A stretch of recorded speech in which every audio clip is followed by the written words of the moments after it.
మరొక బ్రేక్ చూస్తున్నాం. గుంటూరు జీజీహెచ్లో నందిగాం సురేష్కు వైద్య పరీక్షలు నిర్వహించారు. వైద్య పరీక్షల అనంతరం ఆయన్ను తూలూరుకు తీసుకువెళ్లారు. 3 రోజుల పాటు పోలీసులు విచారించబోతున్నారు.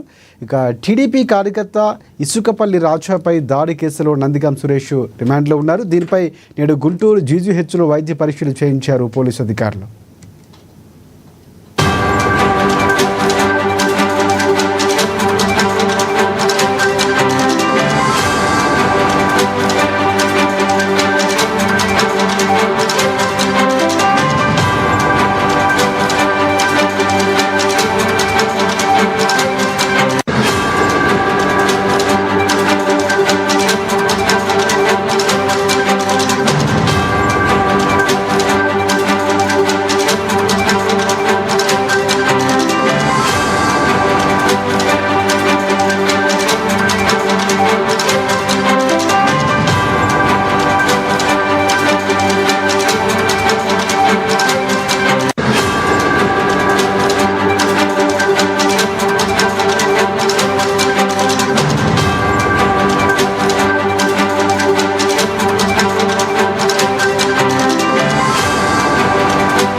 రైట్, గుంటూరు జీజీహెచ్లో నందిగాం సురేష్కు వైద్య పరీక్షలు నిర్వహించారు. వైద్య పరీక్షల అనంతరం ఆయన్ను తూలూరుకు తీసుకువెళ్లారు.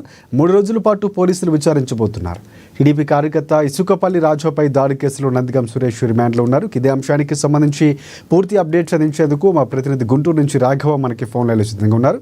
రాఘవ, చెప్పండి, ప్రధానంగా నందిగాం సురేష్కు సంబంధించి కేసు విచారణ జరుగుతుంది.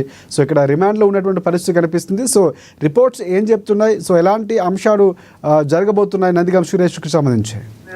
18వ తేదీ సాయంత్రం నందిగాం సురేష్ ను అరెస్ట్ చేసిన పోలీసులు మంగళగిరి కోర్టులో హాజరుపరచగా జూన్ 2 వరకు రిమాండ్ విధించింది. అప్పటి నుంచి ఆయన గుంటూరు సబ్ జైల్లో ఉన్నట్టుగా తెలుస్తుంది. అయితే సోమవారం తుళ్లూరు పోలీసులు మరోసారి నందిగాం సురేష్ ను మంగళగిరి కోర్టుకు తీసుకెళ్లి కస్టడీ వాళ్ళని కూడా కోరగా అందుకు కోర్టు అనుమతించింది.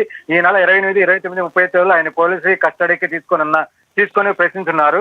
ఈ గతంలో కూడా అమరావతి మహిళా హత్య కేసులో కూడా నందిగాం సురేష్ 3 నెలల పాటు జైల్లో ఉండి బెయిల్పై విడుదలయ్యారు. ఈ నేపథ్యంలోనే మంగళగిరి పోలీసులు కూడా ఈ నేపథ్యంలోనే గుంటూరు గవర్నమెంట్ హాస్పిటల్ కూడా వైద్య కోసం కూడా గుంటూరు ప్రభుత్వ ఆసుపత్రులు కూడా తరలించినట్టు తెలుస్తుంది. అంటే ఈ వైద్య పరీక్షల అనంతరం తర్వాత కూడా పోలీసు కస్టడీ తీసుకెళ్లి పలు ప్రశ్నలు కూడా రాబట్టడం గాను కూడా పోలీసులు కూడా సమాచారం తీసుకెళ్లి కూడా పలు ప్రశ్నల వర్షం కూడా కురిపించి ఏ విధంగా హత్య జరిగింది, అసలు అతని మీద దాడి ఏ విధంగా జరిగింది, టీడీపీ కార్యకర్త మీద కూడా కొన్ని ప్రశ్నలు కూడా వేస్తున్నట్టు కూడా తెలుస్తుంది సమాచారం. ఈ నేపథ్యంలోనే కూడా నిన్న కూడా నందిగాం సురేష్ భార్య కూడా హైకోర్టు కూడా పిటిషన్ వేసింది. తన భర్తకు బెయిల్ ఇవ్వాలని కూడా పిటిషన్ అయింది. అది కూడా 2-3 రోజుల్లో కూడా పిటిషన్ కూడా కోర్టులో కూడా అనుమతి లభించిందని కూడా లభించింది. దాని మీద కూడా కోర్టు తీర్పు కూడా వాయిదా వేసిద్దా లేకపోతే బెయిల్ కూడా ఇచ్చింది అని కూడా 2-3 రోజుల్లో కూడా తెలుస్తుందని సమాచారం. అయితే గతంలో కూడా 4-5 కేసులు కూడా నందిగాం సురేష్ కూడా మాజీ ఎంపీ వైకాపా నేత నందిగాం సురేష్ కూడా పలు కేసులు కూడా నలుమోగు చేసినట్టుంది. ఆ కేసులో కూడా బెయిల్ కూడా కొన్ని బెయిల్ కూడా వచ్చినాయి. ఇంకా ఈ కేసులో కూడా టీడీపీ కార్యకర్త కేసులు కూడా బెయిల్ రావాల్సి ఉంది. అంటే నందిగాం సురేష్ కూడా కూటమి ప్రభుత్వం కూడా కక్షపూరితం కూడా కేసులు నమోదు చేస్తుంది, అక్రమ కేసులు కూడా నమోదు చేస్తుందని కూడా వైసీపీ వర్గాలు ఆరోపిస్తున్నాయి. అది కానీ టీడీపీ వర్గాలు అయితే మటుకి ఈయన 10 కేసులు కూడా నందిగాం సురేష్ 10 కేసులు కూడా అర్థం ఉంది. అక్రమ మైనింగ్ కానీ ఇసుక కానీ మహిళా హత్య కేసులో కూడా స్వయాన అర్థం కూడా ఉంది. ఆయన అంశాలు కూడా దగ్గర నుండి కూడా చేసినట్టు ఉంది. అందుకనే కూడా ఈ విధంగా కేసులు కూడా అనుభవిస్తున్నాడు కూడా టీడీపీ వర్గాలు కూడా ఆరోపిస్తున్నాయి. అంటే ఏది ఏమైనప్పటికీ అయితే నందిగాం సురేష్ కూడా ఇంకా కేసులు కూడా తోడేట్టు కూడా కూటమి ప్రభుత్వం కూడా ఏదైనా సరే పలు కేసులు కూడా నమోదు చేసినట్టు కూడా తెలుస్తుంది. Rajasekhar. Right, thanks for updates Raghava.